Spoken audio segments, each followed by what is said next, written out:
Então, nessa ação penal 504-6512-94, continuidade do depoimento do senhor ex-presidente Luiz Inácio Lula da Silva, o Ministério Público fez uma pergunta ao senhor ex-presidente e o senhor respondeu uma parte e o senhor tinha uma complementação. Agora o senhor fica à vontade para complementar, então. Fique à vontade, senhor ex-presidente. Veja, toda agenda que está aqui, eu parto do pressuposto que tem acontecido. Agora, pode não ter acontecido por desmarcação de audiência da agenda dele ou minha. Né? Como eu quero crer que não houve demarcação, eu estou dizendo isso. Perfeito. Vou prosseguir, então, que é a última pergunta especificamente sobre essas marcações na agenda do senhor. Também foi juntado no evento 724, anexo 9, registros de contatos telefônicos no dia 28 de outubro de 2014, 3 de novembro de 2014, 7 de novembro de 2014, entre o senhor Léo Pinheiro e o senhor Paulo Okamoto. Em seguida, no dia 10 de novembro de 2014, consta a marcação de reunião entre o senhor e o senhor Léo Pinheiro. O senhor, de fato, encontrou com o senhor Léo Pinheiro nessa data? Eu, sinceramente, não sei. Primeiro, o telefonema com relação ao Léo e ao Paulo Okamoto, os dois são vivos, pode perguntar para eles. Com relação ao que eu encontrei para o Léo, eu vou repetir a mesma coisa. Eu parto do pressuposto que, se está na minha agenda, eu posso ter encontrado e posso não ter encontrado, sabe? Nessa oportunidade, o senhor tratou com ele a respeito do triplex? Não. Eu vou repetir outra vez, para ficar consagrado. Eu tratei do triplex com o Léo uma vez que ele foi no instituto dizer que eu tinha que visitar e o dia que eu fui visitar o prédio. Nunca mais tratei de triplex, nem de quadruplex. Certo. O senhor mencionou que mesmo após ter visitado em fevereiro de 14 o triplex, o senhor não comunicou que não tinha interesse mais no triplex para nenhum empregado da OAS, ou diretor da OAS. É fato isso?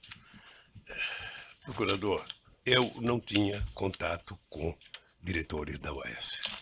Mas aí então o senhor não comunicou? Não.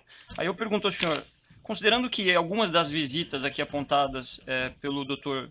Júlio Noronha são exatamente dias após as visitas que foram efetuadas ao triplex, seja pelo senhor, seja por sua falecida esposa e filho, o senhor não mesmo assim o senhor não aproveitou esses contatos pessoais para falar que não tinha interesse? Procurador, apenas não são dias depois. Eu visitei o tal do triplex em fevereiro de 2014. Você está falando de dezembro de 2014. Não são dias, são quase um ano de diferença. Então vamos lá.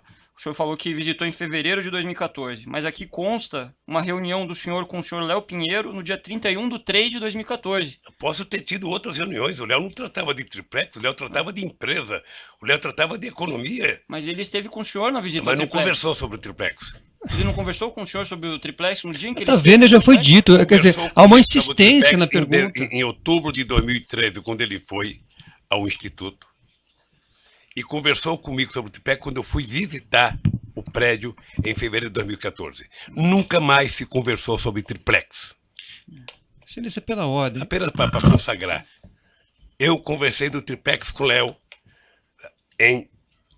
me parece que em outubro de 2013, quando ele foi ao Instituto. Eu não tenho a data precisa. Tá? E só fui visitar o prédio em fevereiro de 2014. Nunca mais se conversou sobre o triplex. Uma outra questão aqui, já encerrando os questionamentos, senhor ex-presidente. O senhor mencionou que teve conversas com o senhor João Vacari, e aí eu pergunto ao senhor, depois que se tornou público depoimentos de colaboradores, no sentido de que João Vacari era a pessoa responsável por receber vantagens indevidas do Partido dos Trabalhadores, ou seja, no final do ano de 2014, início do ano de 2015, em alguma das oportunidades em que o senhor esteve com o João Vacari, o senhor indagou ele sobre isso, se de fato ele tinha recebido em nome do partido? Primeiro, eu aprendi com vocês, advogados, de que todo mundo é inocente até provar que ele é culpado. Tá? Portanto, o Vacari era tratado por mim como um dirigente nacional do Partido dos Trabalhadores. E eu não conversava de finanças de PT, porque eu não era da direção do PT. Ponto. Mas aí eu pergunto, foram diversas as pessoas a indicar que ele teria recebido, em favor do Partido dos Trabalhadores, vantagens indevidas. O senhor não perguntou se era verdade os fatos, independente do julgamento ou não? O senhor não perguntou se de fato aqueles fatos... Ele sempre negou. Ele sempre negou. Então o senhor perguntou e ele negou, é isso? Não importa se eu perguntei ou não, ele sempre negou. Negou pela imprensa, negou publicamente, negou em conta do PT. Estou perguntando especificamente se o senhor conversou com ele sobre isso. Veja, eu sinceramente, não me interessa se eu perguntei ou não. O senhor não gostaria de responder, então? Não é que eu não gosto de responder, é que o Vacari não devia explicações a mim. Ele era da Executiva Nacional do PT e eu não era. Ele era tesoureiro do PT e eu não era. E o PT não tinha que prestar conta para mim das suas finanças. Eu entendi a sua linha de argumentação, mas é uma pergunta objetiva, senhor ex-presidente, com todo respeito. Então, o senhor chegou a conversar com ele sobre isso ou não? Acabar a nossa polêmica aqui, vamos dizer, eu perguntei e ele disse que não. Então o senhor perguntou para ele e ele disse que nunca recebeu. Perfeito. Tá bem assim? Não, eu só gostaria de que Não, o senhor... porque você precisava de qualquer jeito de uma resposta, então eu estou dando uma resposta. Não ia ficar nesse trocadilho entre o procurador e um ex-presidente, então eu quero resolver isso. Perfeito, Xúcio.